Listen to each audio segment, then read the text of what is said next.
Canty, what'd you think of Baker's comments? Man, Baker Mayfield got to chill out. Like, you took that opportunity to take a shot at Hue Jackson. Like, to play it like that on the field after the game and then to make the comments that you made, like, you definitely wanted to send a message. Now, I don't have a problem if the message was intended for the guys in his locker room just to kind of create that us against the world mentality. That's because important. a part of yes. why they drafted Baker Mayfield is to change the culture in Cleveland, and I get it.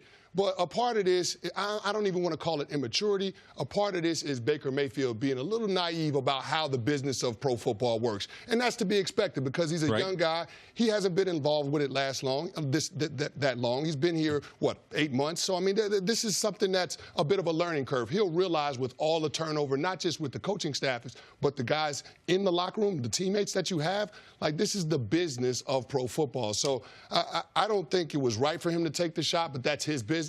But with the comments that Baker Mayfield said, I don't think that you can construe it any other way than him taking a shot at Hue Jackson. Of course he was taking a shot at Hue Jackson. But listen, every time Baker talks, I like him more. He is unabashedly himself. And that is something that gets some guys in trouble sometimes, but I have enormous respect for. And I think it was premeditated. I think it was about, I'm going to further ingratiate myself in this locker room with my teammates, a lot of whom probably have sour feelings about Hue Jackson. Either because he went to Cincinnati, which I think is kind of a silly thing to get mad at him about because he wanted to keep working and he didn't have a ton of job opportunities, or just because they thought, you know what, you've been holding us back. Like, you were, I know that some people feel I don't think Baker Mayfield knows enough about the National Football League to even have the opinion, you're holding us back. Great point. Well, sometimes you don't know. See, hold on, but sometimes you don't know what you don't know.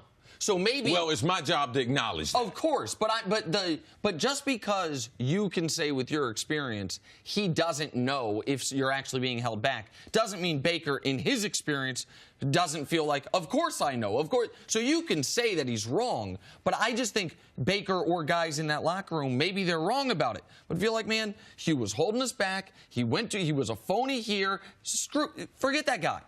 Like, and I think that's what he was representing for his teammates and for the fans of the Browns. Now, you can say it's an immature way to act. It's not classy, all those things. But Baker isn't running from it. He's not saying I was taking the wrong. Go ahead. One time I had a situation when I had already been a starter. I was cut by Philadelphia, claimed by Minnesota. I'm on Minnesota. I've been there like 5 weeks. And they did have Anthony Carter, Hassan Jones, Steve Jordan, Cameron Jordan's dad, great tight end. So we had some weapons and everything. One of the wide receivers was hurt. We're in Tampa playing. We kick the ball to them. They go down and score. We get the ball. We throw an interception. They go and score. We go 3 and out. And the wide receiver coach calls down and tells them to bench me. And I was upset. At halftime, I told him I took exception to it. It ends up carrying over to the next day when you meet with your position coach. I told him I didn't have a problem with that. And he told me that as long as he was there, his name was Dick Rabine, God rest his soul, he's gone passed away. But he said, as long as I'm here, I don't look at you as being a starter.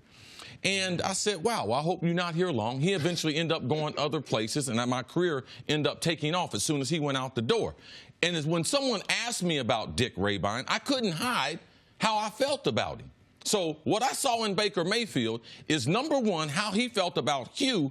But what's more important, when Dick Rabine, when he crossed me up that way, you ran into who Cris Carter really was. And Baker Mayfield, we are starting to see. This is not the combine. This is not trying to win a job. This is a guy who has been given a franchise. He has passed all the tests. Can he move forward as a franchise quarterback? Yes. But when he was applying for this job, you know what Baker was doing? He was saying all the right stuff.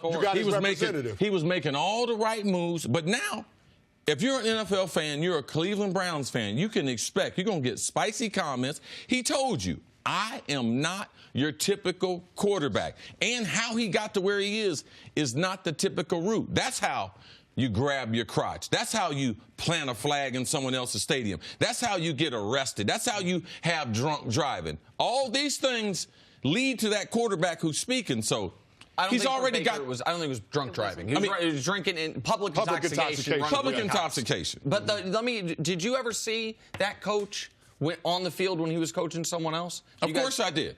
And he tried to come up and acknowledge me, and I told him he could get lost. He could beat it. He could kick rocks. Miss me with any type of comment. Because at that time, I was a team captain, and I was I was getting ready to break the NFL record that season. So I didn't want to talk to him. But I knew that the truth, when they asked me about him, I couldn't lie. And this is who Baker is. And that's okay. But let's just realize this is who he's going to be as a quarterback. He's not going to be like Russell Wilson. Now, you can like it or leave it, but I just think it's important to say who he is so the public, you start to get used to. You're not going to get Tom Brady interviews. You're going to be closer to Ben Roethlisberger, all right? Put his soundbite in there and let him do this for 15 years. Imagine what Baker's going to be saying then. Thanks for watching. Subscribe here to get the latest from the show. Also, be sure to check out more of the best clips from First Things First, or go watch a few segments from our other shows on FS1.